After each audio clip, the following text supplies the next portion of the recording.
Salut à toi peuple du rhum, bienvenue sur la chaîne du bar de l'ours. L'ours c'est moi et le bar, il est derrière. Vous avez vu cette magnifique tête ici présente. Aujourd'hui, on est sur un sample d'une bouteille de la collection d'Excellence Rhum. Alors on n'est pas sur le Lamoni, on est sur le Bellevue. Mais le format de la bouteille est exactement le même, simplement l'étiquette qui est orange, aussi avec un animal emblématique, avec ces étiquettes qui sont très visuelles, qui fonctionnent très bien moi je trouve. Et ce petit sample, eh bien on l'a eu quand on est passé chez Alexandre à Excellence Rhum il y a à peu près une semaine, 10 jours. C'est pour ça qu'aujourd'hui on va faire ce Bellevue parce que j'ai goûté le Bellevue et le Fidji quand j'étais là-bas. J'avais déjà goûté le biel, vous le savez, je lui ai mis un 10. J'ai adoré ce biel. J'ai goûté le Foursquare, j'ai été beaucoup moins séduit. Et par contre, ce Bellevue, eh ben, comme j'ai un sang, je me suis dit que j'allais vous le faire partager parce que je l'ai beaucoup aimé, beaucoup apprécié. Alors Bellevue, donc c'est une distillerie, l'une des 3 encore fumantes sur Marie-Galante, donc l'île aux Moulins en Guadeloupe. Alors les rhums Bellevue, et notamment le 98 qu'on va déguster ici, on sait que ça sort de chez Damoiseau. Donc qui dit Damoiseau dit a priori un ensemble de pur jus, un blend pur jus mélasse. Même si aujourd'hui je n'ai absolument aucune preuve pour vous apporter, pour vous justifier cela. Mais je peux à peu près mettre ma main à couper qu'on est sur effectivement un mix, un blend de mélasse et de pur jus. Donc ce Bellevue, il sort de la collection Excellence Rhum. Ils ont eu une première sélection en 2017, une en 2018 et une en 2019. En 2020, pour la petite anecdote, cette année, il n'y aura rien, puisqu'on est passé voir Alexandre il y a pas longtemps, donc comme on l'a dit, à la boutique. Et donc ce Bellevue, c'est un Bellevue 98. C'est un 19 ans qui a vieilli dans des anciens fûts de Bourbon. Il a été distillé en mars 98 et mis en bouteille en avril 2017. L'alambic utilisé était un alambic à colonne et on sait que le vieillissement a été fait pour 10% tropical et pour 90% continental. Il titre à 59,9 degrés d'alcool et il a été tiré à 251 bouteilles.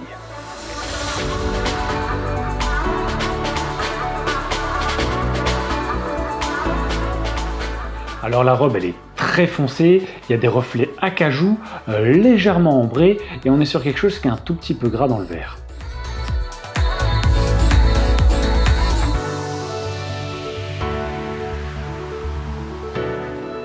Alors tout de suite moi au nez, il y a quelque chose, quand je l'ai goûté il y a 10 jours à la boutique, c'est que j'ai un truc qui me fait sur une fraîcheur légèrement réglisse, légèrement mentholée, et qui me fait tout de suite penser à de l'île Maurice ou à de la Réunion. Et en discutant un petit peu avec Florent, lui il en arrivait effectivement à penser qu'on le retrouve souvent, ce nez, sur des blends mélasse pur jus. Et quand tu réfléchis un peu, tu sais que Maurice et la Réunion, pendant longtemps et encore aujourd'hui, il y a eu beaucoup de blends mélasse pur jus. Donc, il y a des chances qu'il y ait vraiment un marqueur très similaire là-dedans. Et moi, c'est fou, mais au nez, je pense que j'aurais dit qu'on était sur un Réunion peut-être pur jus, un petit peu ouaté. On a un nez qui est très puissant, qui est assez vif, qui a vraiment cette fraîcheur légèrement mentholée, tout petit peu réglisse, un petit peu végétale, voire même, qui est très présente, qui est très plaisante, qui fait gourmande vraiment. On a en même temps un petit côté boisé, un petit côté vanille, légèrement vraiment ouais, gourmandise, gourmand quand même sur ce nez, qui est très sympa et un petit peu chaleureux. C'est super fruité, fruité tropical, vraiment. On a vraiment cette puissance qui vient te prendre sur le nez comme ça. C'est en même temps, il y a une espèce de gourmandise, vraiment une espèce de caramel vanillé, très fleuri et un petit peu...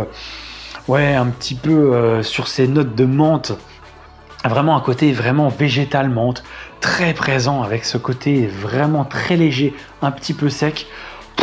C'est un super nez qui donne vraiment envie d'y aller directement. C'est vraiment un nez qui est super gourmand, qui est légèrement un tout petit peu torréfié et on sent qu'il y a des fruits secs dedans. Je serais incapable de vous donner lesquels. Il y a vraiment un côté vanillé, boisé, mais qui est super subtil, qui est très fin, qui fait un petit peu travailler comme ça. L'alcool dérange pas du tout malgré le fait qu'on soit quasiment à 60 degrés. Moi au contraire, je mettrais mon nez dedans. Mais vraiment, je trouve que c'est un nez qui est très soyeux, qui est un peu souple, qui donne vraiment envie de plonger dedans, qui est très chaleureux. Je le redis, très chaud. On sent des fruits, il y a un peu de banane, il y a un peu d'orange, il y a un petit peu d'agrumes, un petit peu confit comme ça. C'est super agréable. Et il y a une pointe d'épices qui est présente quelque part dans le nez, que je ne saurais pas vous dire au début, à la fin, mais il y a un petit côté, un petit peu nez d'épices qui est là, qui est présent. Des épices relativement fortes, mais pas trop exubérantes, il n'y en a pas trop dans le verre.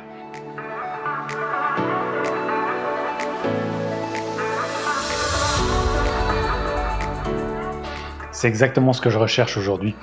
C'est exactement ce que je recherche sur un rhum. C'est qui vient tout de suite te prendre la gueule, qui a un petit peu de folie dedans, il y a beaucoup de caractère. En même temps, il y a de la finesse, il y a de la subtilité. Il y a les notes grillées qui viennent, mais c'est très gourmand en bouche. Oh là là là là, il y a quand même vraiment une pointe de gourmandise quand même là-dedans. Et il y a cette fraîcheur qui est là. Le boisé est présent aussi. En fait, on a un côté un peu boisé, effectivement. Est-ce que c'est ce côté bourbon parce qu'on a un côté un peu grillé, un peu comme on dit empyromatique, des notes un petit peu toastées, un petit peu grillées, un peu pain grillé comme ça, avec ce boisé. En même temps, on a une petite pointe un petit peu agrumes, un petit peu acidulé. On a vraiment de la gourmandise là-dedans, mais vraiment. Et en même temps, on a un côté un petit peu canne fraîche, mais qui est très lointain.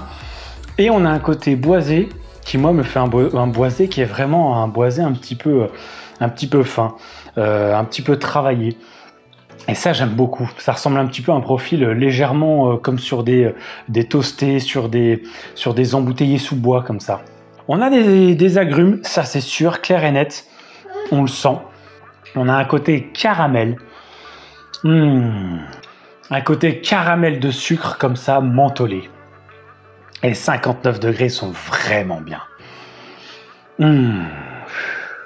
Ça me fait penser un peu à la baffe de l'ours où tu as quand même beaucoup de watts et en même temps tu as un côté reviens-y très facile.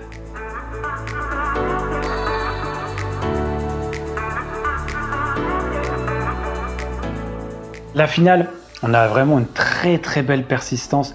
Ça, c'est vraiment très long. On a un côté vanille boisé un peu sur cette finale.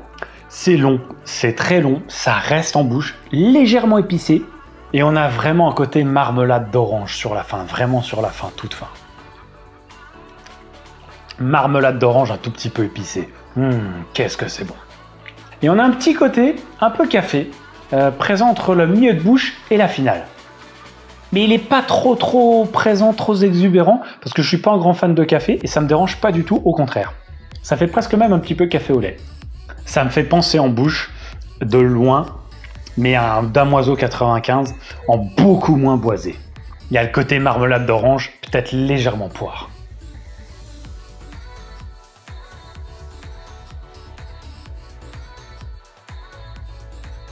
Bon, donc on est sur une bouteille qui est à 149 €. Donc c'est un prix déjà globalement élevé. Moins élevé que le Biel YQM que j'avais noté 10 sur 10, qui est à 190 € quand même. Là, on est à 150 € la bouteille. En termes de notes, là, moi, c'est 9 sur 10. C'est clair, net, j'ai même pas à réfléchir 500 fois. Il y a mon petit grain de folie, il y a le truc que j'aime bien, il y a la gourmandise, il y a en même temps des watts, ça déménage, il y a du caractère, mais c'est bien fait, c'est très travaillé. Que dire de plus? 9 sur 10. Ça, c'est clair, c'est sûr, j'adore. C'est un truc que j'adore. C'est ma cam. Il y a ce côté en même temps un peu fruité et légèrement mentholé réglissé qu'on a sur les Réunions et les Maurice et qui, moi, est vraiment présent dans mon cœur. Et puis, on est quand même, mine de rien, sur un 19 ans. C'est pas tous les jours que tu bois un 19 ans, 150 €. Bon, bah, ça paraît encore à peu près logique. Esthétiquement, la bouteille, ça fonctionne super bien. C'est sur le même principe, je vous le dis, hein, que la Lamonie. L'étiquette orange, elle est magnifique. Leurs étiquettes chez Excellence Rhum, je leur dis à chaque fois, je les trouve superbes. Avec la déclinaison de couleurs, ça fonctionne très bien. Donc pour moi, 9 sur 10, logique sur cette dégustation de ce Bellevue 98. Merci Alexandre pour le sample. Là pour le coup c'est vraiment ma cam, c'est des trucs que j'aime beaucoup et quand j'aime beaucoup j'hésite pas à le dire, ça vous le savez. Le Fausse Claire par contre de chez Excellence Rhum j'avais moins aimé, vraiment moins accroché par rapport à tous les gens qui avaient dit qu'il était magnifique. Moi j'ai pas spécialement accroché. On termine là-dessus, merci à toi Peuple du Rhum d'avoir visionné cette vidéo, n'hésite pas comme d'habitude à commenter, partager, liker. À venir sur la page Facebook, sur la page Instagram. D'autres vidéos arrivent au fur et à mesure. Je vais vous parler des verres très prochainement. On a les tarifs, ça y est, ça arrive dans une prochaine vidéo. Je vous dis à très vite et surtout, comme d'habitude, n'oubliez pas, pas plus haut que le Rhum.